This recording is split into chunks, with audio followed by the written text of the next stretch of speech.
Chapter 15, The Sheikh has a snack. It was hotter than blazes in South Dakota.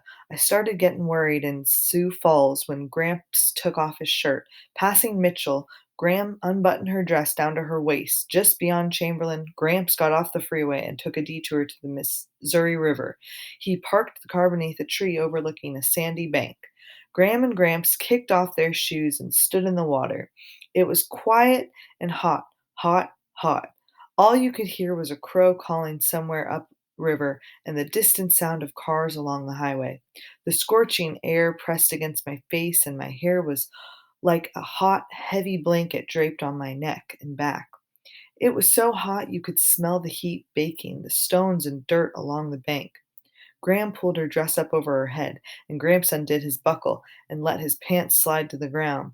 They started kicking water at each other and scooping it up and letting it run down their faces. They walked in to where the river was knee deep and sat down. "Come on, Chickabiddy," Gramps called. Graham said, "It's delicious." I looked up and down the river. Not a soul in sight. The water looked cool and clear. Graham and Gramps sat there in the river, grinning away. I waded in and sat down. It was nearly heaven, with that cool water rippling and high, clear sky all around us, and trees waving along the banks. My hair floated all around me. My mother's hair had been long and black, like mine, but a week before she left, she cut it. My father said to me, "Don't cut yours, Sal. Please don't cut yours." My mother said, "I knew you wouldn't like it if I cut mine." My father said, "I didn't say anything about yours." "But I know what you're thinking," she said. "I loved your hair, Sugar," he said. I saved her hair. I swept it from the kitchen floor and wrapped it in a plastic bag and hid it beneath the floorboards of my room. It was still there along with the postcards she'd sent.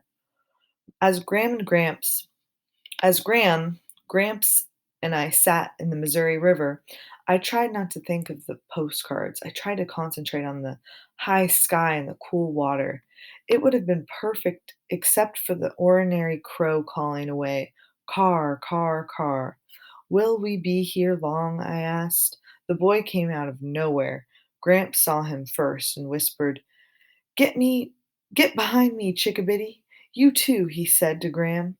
The boy was about 15 or 16 with shaggy dark hair. He wore blue jeans and no shirt, and his chest was brown and muscular.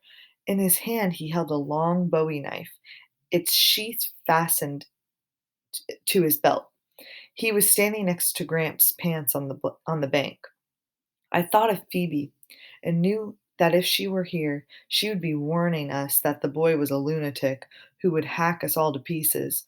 I was wishing she had never stopped at the river and that my grandparents would be more cautious, maybe even a little more like Phoebe, who saw danger everywhere. As the boy stared at us, Gramps said, "Howdy." The boy said, "This here's private property." Gramps looked all around. "Is it? I didn't see any signs." "It's private property. Why heck." Oh, sorry. I should do that. I didn't see any signs. It's private property. Why heck, Gramps said. "This here's a river. I never heard of no river being private property."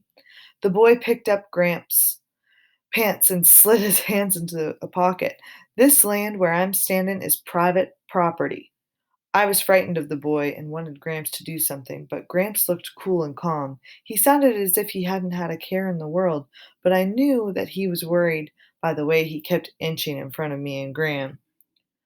I felt around the riverbed, pulled up a flat stone, and skimmed it across the water. The boy watched the stone, counting the skips. A snake flickered along the bank and slid into the water. "See that tree?" Gramps said. He pointed to an old willow leaning into the water near where the boy stood. "I see it," the boy said, sliding his hand into another of Gramps' pockets. Gramps said, "See that knothole? Watch what this here chickabiddy can do to a knothole." Gramps winked at me. The veins in his neck were standing out. You could practically see the blood rushing through them. I felt around the riverbed and pulled up another flat, jagged rock. I had done this a million times in the swimming hole in Bybanks. I pulled my arm back and tossed the rock straight at the tree.